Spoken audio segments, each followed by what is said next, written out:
जय गुरु जी मेरे blessing always channel में आप सबका स्वागत है। आई होप आप जहाँ पे भी हैं स्वस्थ हैं। गुरु महाराज की कृपा आप सब पर बनी हुई है। जैसे कि आप जानते ही हैं, गुरु जी महाराज का कहना है कि सत्संग सुनने से और करने से दोनों का ही भला होता है। इसलिए आप अपना सत्संग शेयर भी कर सकते हैं और सुन भी सकते हैं, और सत्संग को पूरा सुनिएगा सत्संग संगत जी, क्योंकि आपके क्वेश्चन का आंसर किसी भी जगह पे हो सकता है। इसलिए ध्यान से और पूरी गुरु महाराज का ध्यान रख के आप पूरा का पूरा सत्संग पूरा सुनिएगा। आपको ब्लेसिंग्स ज़रूर मिलेगी और आपके क्वेश्चन का आंसर भी ज़रूर मिलेगा। जय गुरु जी। चलिए सुनते हैं आज का सत्संग। जय गुरु जी। शुक्राना गुरु जी। मंत्र जाप से हम शुक्राना सत्संग शेयर करते हैं। संगत जी, आप सबको ही और गुरु जी को मेरा प्यार भरा नमस्कार। जय गुरु जी। शुक्राना गुरु जी। ओम नमः शिवाय। शिव जी से आशा है। ओम नमः शिवाय। गुरु जी से आशा है। ओम नमः शिवाय। शिव जी से आशा है। ओम नमः शिवाय। गुरु जी से आशा है। जय गुरु जी। शुक्राना गुरु जी। कल 2 दिनों से मैं सोच रही हूँ कि शुक्राना सत्संग करूँगी, लेकिन कल भी मैं नहीं कर पाई। उसके लिए माफ़ी चाहती हूँ। आज भी बहुत देर हो गई, शाम हो गई। अब इस टाइम पे मैं अपना शुक्राना सत्संग रिकॉर्ड कर रही हूँ। गुरु जी महाराज, कोई भूल चूक हुए तो माफ़ कर देना। सबसे पहला शुक्राना कि जो आपने सत्संग घर पे कराया, उसका अनंत शुक्राना। सत्संग सुना हमने, बहुत ही अच्छी भेंटें होती हैं, जो कि आप मन को सारी बातों को जानते हैं, उसका आप उसको जाते हैं। और गुरु जी महाराज काफ़ी टाइम से मुझे ये मैसेज दे रहे थे कि अब खुशियों के दिन आ गए हैं, बरकत आने वाली है, इसलिए सब खुशियाँ तेरे को जल्दी से मिलेंगी। उसका अनंतम शुक्राना है गुरु जी महाराज। एक बड़ी खुशखबरी आई थी कि नहीं, परसों ही थर्सडे को बेटे को स्कूल में एक अवार्ड मिला, जो कि कंपटीशन में था। कंपटीशन में उसने पार्टिसिपेट किया। गुरु जी महाराज की कृपा से मैं जानती हूँ कि ये सिर्फ और सिर्फ गुरु जी महाराज ने किया। इसका अंतम शुक्राना गुरु जी महाराज। क्योंकि बच्चों के कॉम्पिटिशन होते हैं और उसने रनर अप का मिला, उसका अंतम शुक्राना गुरु जी महाराज। पढ़ाई के साथ उसने काफ़ी टाइम बाद ये एक अवार्ड मिला है, रिकॉग्नाइज किया गया है स्कूल में। सब ने उसको रिकॉग्नाइज किया। उसका अनंतम शुक्राना गुरु जी महाराज। ये सब आपकी कृपा से हुआ है। बस ऐसे ही बच्चों को आगे पढ़ते रहना, पढ़ाते रहना और आगे बढ़ते रहें। सब बच्चे सब आगे बढ़ें, अपनी फील्डों में तरक्की करें। बस यही अरदास करती हूँ गुरु जी महाराज। आपका अनंत शुक्राना। सत्संग कराने का, सुनवाने का अनंत शुक्राना। सब कष्ट मिटवाने का। आप सत्संग सुना के आप बताते रहते थे तेरे कितने सारे कष्ट मैंने काट दिए। उसका अनंत शुक्राना गुरु जी महाराज। अपनी कृपा सब पर मेहर बनाए रखना, अपनी मेहर भरी दृष्टि सब पर बनाए रखना। कहने में गलती हो जाए तो क्षमा कर देना। हाँ गुरु जी, एक और शुक्राना है कि आज ऑफिस में मुझे ऐसी बातें हो गई थी कि मुझे बहुत गुस्सा आ गया था। किसी ने ऐसे, कोई बात नहीं थी पर नॉर्मल सी बात पे ही किसी ने मुझे ऐसा बोल दिया तो मुझे थोड़ा सा गुस्सा आ गया ना। अरे जरा सी किसी ने वो बात पूछी थी, मैं बिजी थी उस टाइम में। मैंने भी ध्यान से नहीं सुना कि उन्होंने मुझसे क्या पूछा है, और मैंने उनको बताया कि नहीं पता। फिर मेरे को जो समझ में आया था कि वो शायद ये पूछ रहे हैं, तो मैंने उसका जवाब दे दिया। तो मैं जब थोड़ी देर के लिए अपनी सीट से हट गई तो वो दूसरे से शिकायत करने लगे कि मैम ने नहीं बताया मुझे, जबकि मुझे वो बात पता थी। पर मैंने उनका सुना ही नहीं था कि वो किस चीज़ के, दो चीज़ें, एक ही नाम की दो चीज़ें हैं। तो मैंने उनको दूसरी चीज़ का नाम बता दिया कि इसका पासवर्ड ये है, जबकि उन्होंने पहले वाले का पूछा। तो मैंने कहा आपने क्लियर ही नहीं किया था कि आपने क्या पूछा है। तो इस बात पर मुझे थोड़ा गुस्सा आ गया कि क्यों आके शिकायत करनी है, जब हम सीट पे नहीं है बोल रहे हैं तो आप मुझसे दोबारा से पूछ सकते थे कि क्या बात है, या क्या चीज़ जो पासवर्ड है वो मुझसे पूछ सकते थे। पर ऑफिसों में ना सब पता नहीं क्या षड्यंत्रकारी होते हैं, इतने बड़े बड़े लोग हो जाते हैं कि ऐसे ऐसे बोलना अच्छा भी नहीं लगता है। पर क्या करें, ये बात ही तब उस टाइम में मुझे बहुत गुस्सा आ गया था। और फिर मैंने चलाया कि आपके, मुझे भी तो क्लियर नहीं था कि आप क्या पूछ रहे हो, तो मुझे पता ही था इसका पासवर्ड, आप ये क्लियर करना चाहिए था। फिर मैंने फिर गुरु जी को बोला कि देखो ये कैसे करते हैं। फिर गुरु जी महाराज ने फिर मुझे एक संदेश में बताया कि गुस्सा मत किया करो, क्योंकि मुझे भी लग रहा था ऐसी बड़ी बात नहीं है, तो मुझे बहुत तेज गुस्सा आ गया था। तो फिर उन्होंने मुझे समझाया मैसेज देते ही कि नाराज मत हुआ कर, हमें किसी पे भी गुस्सा नहीं करना है, शांत होकर बैठ जाना है। कोई कुछ बोलता भी है, अगर हमारे लिए कुछ बोलता है तो उस पर रिएक्ट नहीं करना है और शांत होकर बैठ जाओ। अपने आप ही जब उन्हें लग जाएगा कि आपने कुछ जवाब नहीं दिया है, आप ये मत सोचो कि इससे आपको, क्योंकि मैंने सोचा था कि अगर मैं चुप रहूँगी हमेशा, ये मन उसी टाइम मेरे ख्याल आया था कि अगर मैं चुप रहती हूँ, किसी को जवाब नहीं देती हूँ, तो लोग कहीं ये ना सोचे कि मैं दब्बू हूँ या मैं जवाब नहीं दे सकती हूँ। मुझे ऐसा फील आया। पर गुरु जी महाराज ने मुझे उस मैसेज में बताया कि ऐसा करने से कोई आप दब्बू या ये नहीं, कोई तुम्हें वो नहीं करेंगे कि आप कमज़ोर नहीं समझेंगे। उससे का मतलब ये हो जाएगा कि आप अच्छे हो और आप गुस्सा नहीं कर रहे हो। तो थोड़ी देर में जब उसको अपनी गलती रियलाइज़ होगी तो वो अपने आप ही आपसे माफ़ी माँगेगा। आइंदा उनको शुक्राना गुरुजी महाराज। कृपा करना, कभी-कभी मुझे बहुत गुस्सा आ जाता है। आज भी मुझे ये लगा कि कोई बात नहीं थी, मुझे गुस्सा आ गया। अभी भी थोड़ी देर पहले भी मुझे कुछ बात पे गुस्सा आ गया। जब मैं कुछ सोच रही होता है, घर में चिंताएँ होता सब होती रहती हैं, पर गुरुजी महाराज ने कहा है कि गुस्सा मत हो, फिर भी मेरे को फिर गुस्सा आ गया था। उसके लिए क्षमा चाहती हूँ गुरुजी, मैं कोशिश करती हूँ, पता नहीं क्या ही हो जाता है। मुझे खुद ही समझ में आ रहा है कि क्यों गुस्सा आ जाता है। इसलिए शुक्राना गुरुजी महाराज से आप हमेशा जवाब देते हो कि ऐसा करो। उसने तुरंत मुझे आज मैसेज के थ्रू आ गया है कि गुस्सा करने की ज़रूरत नहीं है, आप शांत हो जाइए, किसी को जवाब देने की ज़रूरत नहीं है। हमारे जवाब जो है गुरुजी महाराज अपने आप देंगे वक्त आने पे।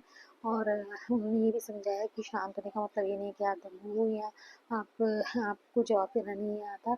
उसका मतलब ये है कि आपको अंदर निवापन है और आप शांत रहोगे तो उतना ही अच्छा रहेगा आपके लिए भी, और मन में बोझ भी नहीं रहेगा, उतना ही शीतलता आपके अंदर बनी रहेगी, पॉजिटिवनेस बनी रहेगी। उसका भी अंतर शुक्राना, क्योंकि हम लोग इतना सोचते नहीं हैं। जी, मैं हमेशा कोशिश करूँगी कि गुस्सा ना करूँ, पर आप भी अपनी कृपा बनाए रखना, क्योंकि मेरे हाथ में तो कुछ नहीं है। आप प्लीज़ मुझ पर अपनी कृपा बनाए रखना कि मैं शांत रहूँ। और अंतम कोटि कोटि शुक्राना गुरु जी महाराज। कल आपने शॉपिंग कराई, उसका अंतम शुक्राना गुरु जी महाराज का। और बहुत सारी चीज़ें दिलाते हो, उसका अंतम शुक्राना। आप कहते हैं तो शॉपिंग है, क्या कर, चिंता मत कर, मैं बैठा हूँ ना। उसका अंतम शुक्राना। पहले मैं सोचती थी, पर आप मुझे भी पता है कि मैं कुछ भी खरीदूँ, मैं कुछ भी कर सकती हूँ, क्योंकि मुझे पता है कि मेरे पापा जी, मेरे गुरु जी महाराज मेरे पीछे बैठे हैं। उसका अनंतम शुक्राना। सोचिए कि सही से सब निर्णय ले सकूँ, गलत काम ना करूँ और सही राह पे चलती रहूँ। अपनी कृपा बनाए रखना, सब बच्चों पे अपनी कृपा बनाए रखना। गुरु जी महाराज की अपनी पढ़ाई लिखाई करें और आगे बढ़ें। सब संगत के बच्चों पे भी अपनी कृपा बनाए रखना, सब स्वस्थ रहें। और गुरु जी महाराज ने कहा है कि मुझे सुनते ही ये बोलो कि मैं शक्तिशाली हूँ, मेरे को कोई दुख तकलीफ नहीं है, मेरे सब काम बन रहे हैं, मैं भाग्यवान हूँ, भाग्यशाली हूँ। मेरे सुखी परिवार है, स्वस्थ परिवार भी है। उनको सबको सुखी देने का शुक्राना। ऐसा आप करेंगे तो धीरे धीरे आपको सब पहुँचना चाहिए। गुरु जी महाराज हमेशा हमारे साथ रहेंगे, उसका अंतर शुक्राना। और जब भी से झुकाओ तो गुरु जी महाराज को यही कहना है कि गुरु जी महाराज नियमों पर लाना हमारे अंदर। और कुछ और गुरु जी महाराज के मैसेज आया कि तेरे वहाँ के ऊपर किसी ने जो नेगेटिविटी फैला रखी है, तुम्हारे परिवार का कोई है जो तुम्हें दुखी देखना चाहती है, और तुम्हारे मायके वालों में से तुम्हें किसी को भी सुखी नहीं देखना चाहती है, वो तंत्र विद्या करती हैं। पर गुरु जी महाराज आप हैं, आप हमारी उनसे रक्षा करा रहे हैं, उसका अंतर शुक्राना रूप में आपने ही देखना है। सब कार्य आपने करने हैं। कौन क्या कर रहा है मुझे नहीं पता है, वो अपने क्या है, वो अपने भी क्या कहलाएंगे गुरु जी महाराज की, जो कि अगर हम पे कुछ गलत क्रियाएं कर रहे हैं, हमसे कोई नहीं देखने तो अपने क्या ही रह गए। पर आप हैं तो इसलिए कोई चिंता नहीं है, आप नहीं देखने, उन सबको हमसे दूर कर दो गुरु जी महाराज, उन्हें सब बुद्धि दो और कि वो कुछ भी गलत कार्य ना करें और अपने सुखी रहें और दूसरों को भी सबको सुखी रहने दें। अपनी कृपा सब पर बनाए रखना, उनको सद्बुद्धि देना, हमें भी सद्बुद्धि देना कि हम कुछ गलत काम ना करें और गलत ना सोचें, क्योंकि अगर हम सोचने लग जाएंगे तो सब पे ही शक की नज़र लगती है। मुझे लगता है ये भी शायद सबको सुनती है कई बार नेगेटिव वाले कि भी इसने ऐसे कुछ करा है, क्योंकि गुरु जी महाराज ने अपने वचनों में भी कह रखा है कि कलयुग में जो ये जादू टोने ये सब चीज़ें बहुत होंगी। और गुरु जी महाराज ने तो जो ये कोरोना का काल आएगा ऐसा भी पहले ही उन्होंने बता दिया था, वो भी आया है। उन्होंने कहा जादू टोने में आजकल लोग घर घर पे जादू टोने काली क्रियाएं नेगेटिविटी फैलाते रहते हैं, अपने दुख से दुखी नहीं है। आजकल की दुनिया दूसरों के सुख से दुखी है कि वो सुखी क्यों है, किसी बात का उन्हें दुख रहता है और उसी के लिए कुछ ना कुछ करते रहते हैं, जबकि कोई फ़ायदा नहीं है किसी का कुछ करने का, क्योंकि जिसका हर एक क्या, हमें क्या पता घर के अंदर उनका क्या चल रहा है। दूर से बाहर से अगर कोई सुखी लग रहा है, अंदर उसकी क्या पहचान, कोई बाहर अपना पोस्टर लेके तो घूमेगा नहीं कि अरे कैलेंडर लेके साथ साथ में चल रहा है कि हाँ हमारे को ये दुख है, हमारे को ये परेशानी है, हमारे को ये चिंता है। सब अपने अंदर रखते हैं, कोई बता देता है कोई नहीं बताता है, इसका मतलब यही नहीं है क्योंकि हम धरती में जो भी आया है वो कभी भी सब में सबके साथ ऊंच नीच होती रहती है, खुशी और गम जो है चलता रहता है। इसलिए हमें किसी से भी वो देश भावना या ये चीज़ नहीं रखनी चाहिए, किसी से कंपैरिजन नहीं करना चाहिए। गुरु जी महाराज भी कहते हैं कंपैरिजन मत करो, अपना नाम जपो। और मैं यही अरदास करती हूँ, कुछ नाम अरदास नाम जपने की प्रेरणा देना मुझे और अपनी कृपा बनाए रखना। इन सब चीज़ों से, नेगेटिविटी से दूर रहें, पॉजिटिविटी रखूँ अपने अंदर। और आप जो भी काम करवाएं मैं उसमें वो करती जाऊँ, आपकी रज़ा में राज़ी रहूँ। बस आपने सब कुछ आपने करना, सभी जो भी है आपने कहा है कि जितने भी ब्लॉकेज हैं वो मैं ठीक कर दूँगा। बहुत सारे संगत सत्संग सुनवा के आपने बहुत सारी बीमारियाँ दूर करी हैं। क्या जो भी परेशानियाँ थी, बड़ी बड़ी बीमारियों को आप दूर करते हैं। आप ही नहीं करना है, आप ही ने हम सबकी रक्षा करनी है। अनंत शुक्राना गुरु जी महाराज। मेरा सत्संग बहुत लंबा हो गया है, अब मैं अपने सत्संग को यहीं विराम करती हूँ।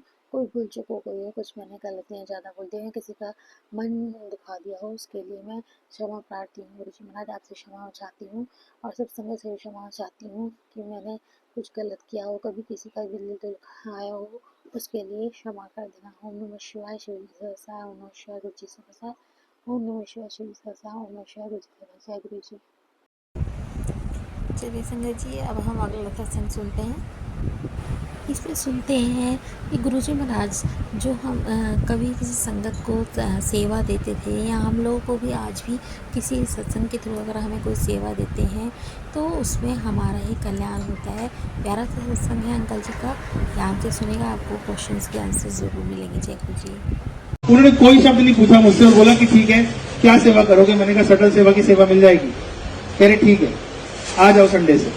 इतनी देर में सेवा मिल गई और 4 हफ्ते के अंदर जब सेवा मिली तो ये समझ नहीं आया कि ये मुझ पर कृपा हो रही है या सब प्लान हो रहा है। और प्लानिंग ये थी कि आंटी ने मुझे बोला एक बात बताओ, घर में दूध के पैसे नहीं है और ये जो सेवा तुम लेके आए हो इसमें पूछ के आए हो कैसे होता है? तो मैंने कहा पूछ लेंगे। फिर मैंने पूछा सेवादार से, बोले अंकल गाड़ी भी आपकी, तेल भी आपका, चलाएंगे आप, चलवाने वाले मालिक। अब मेरी आंटी और मेरी कही क्या करें? मैंने कहा कुछ ना कुछ तो करेंगे, कहीं ना कहीं से करते हैं। सिर्फ दूसरी बार सेवा पर गया था तो मेरी पुरानी वीडियोस यूट्यूब पे देख ली किसी ने और इंदौर से मुझे फोन आ गया। बोले सर मैथमेटिक्स के लिए आपको इनवाइट कर रहे हैं, आओगे क्या? जय गुरु जी। मैं काम से परेशान, मेरे पास कोई काम नहीं, मैं दुखी, और इतना बुरा हाल कि इंदौर जाने के लिए फ्लाइट के पैसे नहीं थे।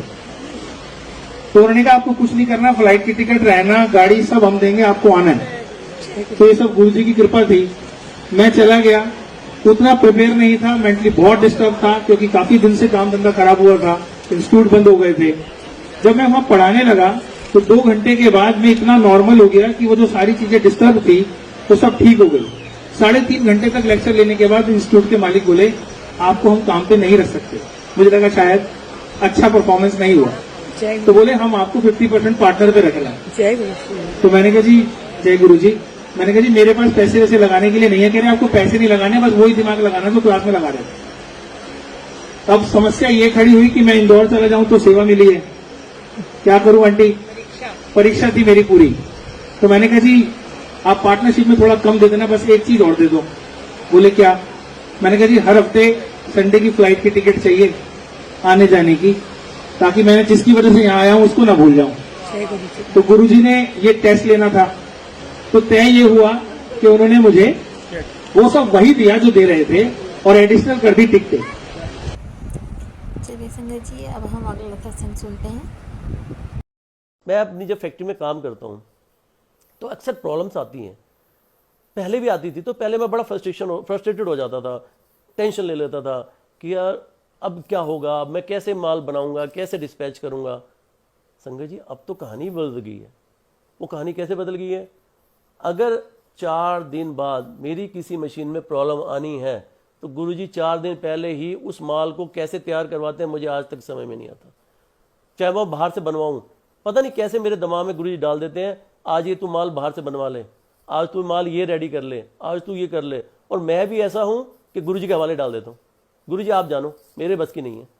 और वाकई में सही बात है, जब से मैंने गुरुजी के हवाले किया अपना काम तो गुरुजी ने तो मेरे काम को भी बरकत दी है और मेरे दिमाग को भी टेंशन फ्री कर दिया। क्योंकि मुझे हर वक्त लगता है कि गुरुजी है जो मेरा काम संभालेंगे। एक बार ऐसा हुआ था कि मुझे लगा कि यार मैं सारा दिन ओके अच्छा, मैं क्योंकि लोकल सत्संग अटेंड करता हूँ, सेवा में जाता हूँ, क्योंकि सेवा भाव तो अब मेरे अंदर भर गया। सिमरन और सत्संग तो मैंने कहा ना, मैं गुरुजी कहते थे और मैं अटेंड करता हूँ, तो मैं लोकल सत्संग में जाता रहता हूँ। तो मैं एक दिन सोच रहा था कि यार अगर मैंने इस तरह मैं जाता रहूँगा तो मेरे काम का क्या होगा। संगत जी, 4 ज़्यादा से ज़्यादा 10 दिन 20 दिन या महीना गुजरा होगा, बड़ा फंक्शन था, मैं सेवा कर रहा था वहाँ पे, तो साथ में 2 अंकल आपस में बात कर रहे थे। तो क्या कहते हैं, कहते यार तेरा एलईडी का काम है भागीरथ पैलेस में, तो तेरा काम कौन देखता है जो तू यहाँ जाता है। कहता गुरु देखते हैं ना, वो अपने आप संभालते हैं ना। तो मेरे क्वेश्चन का जवाब मुझे वहीं मिल गया कि गुरु मेरा काम देखते हैं, सारा काम वही संभालते हैं। तो उस दिन से मैंने लट पकड़ ली कि गुरु जी आप ही हो जो हो, मेरा काम भी आप ही देखो। उस दिन का वो दिन की बात है और आज तक है संगत जी, मैंने कभी दोबारा टेंशन लेनी ही बंद कर दी। ना मैं फाइनेंस की टेंशन लेता हूँ, वो वाकई में वो प्रॉब्लम आ भी नहीं रही, नो डाउट। मैंने जब से गुरु जी के हवाले किया अपना काम, अपना फाइनेंस, अपना शरीर, अपनी सब कुछ गुरु जी के हवाले कर दिया है, मुझे कोई प्रॉब्लम नहीं आती। गुरुजी मैं अपनी संगत को चिंता मुक्त करने के लिए ही शब्द ब्लेस करते थे, जैसे थिरकर बैसो हर जन प्यारे सतगुरु तुमरे कार सवारे। ये इसी बात का, जैसे अंकल जी का सत्संग था इतना प्यारा कि गुरु महाराज ने कैसे उन पे कृपा की और सारे काज वो अपना भी संभालते हैं। गुरु जी महाराज का एक और भी सत्संग है, शब्द बाणी है, जो कि वो बोलते हैं बिन बोलिया सब कुछ जानता है। इसीलिए गुरु जी महाराज हमेशा ये सत्संग सुनवाते हैं, ये शब्द सुनवाते हैं कि सत्संग आप इन शब्दों को सुनो, आप वो सारे क्वेश्चन के आंसर जानते हैं, क्योंकि गुरु जी महाराज को बताने की ज़रूरत नहीं है, वो सब कुछ जानते हैं, हमारा आगे का पीछे का सब कुछ उनको पता है। तो काफ़ी गुरु जी महाराज के जितने भी ब्लेस शब्द हैं, ताती वाह न लगे पार ब्रह्म शरणाई। अगर आपको कोई डर है या कोई किसी चीज़ की दुर्घटना होने का डर लगता है या कोई बीमारी है, तो आप ये शब्द सुनिए, आपको बहुत ही जल्दी आराम मिल जाएगा। गुरु जी महाराज आपके सारे कष्ट हट लेंगे। और बिजनेस को अच्छा करना चाहते हैं तो आप वो वाला शब्द सुनिएगा। और भी हमेशा जो है सत्संग सिमरन में ध्यान दीजिए, मंत्र जाप कीजिए। मंत्र जाप से हर कष्ट, हर परेशानियां दूर हो जाती हैं। और शब्द वाणी सुनते रहिए, गुरु जी महाराज की रज़ा में राज़ी रहिए और जय गुरु जी करते रहिए। सत्संग अच्छा लगा तो लाइक शेयर कर दीजिएगा, और अपना सत्संग शेयर करना चाहें तो डिस्क्रिप्शन में नंबर है, आप उस पर अपना ऑडियो या रिटन फॉर्म में लिख के मुझे मैसेज कर सकते हैं। जय गुरु जी।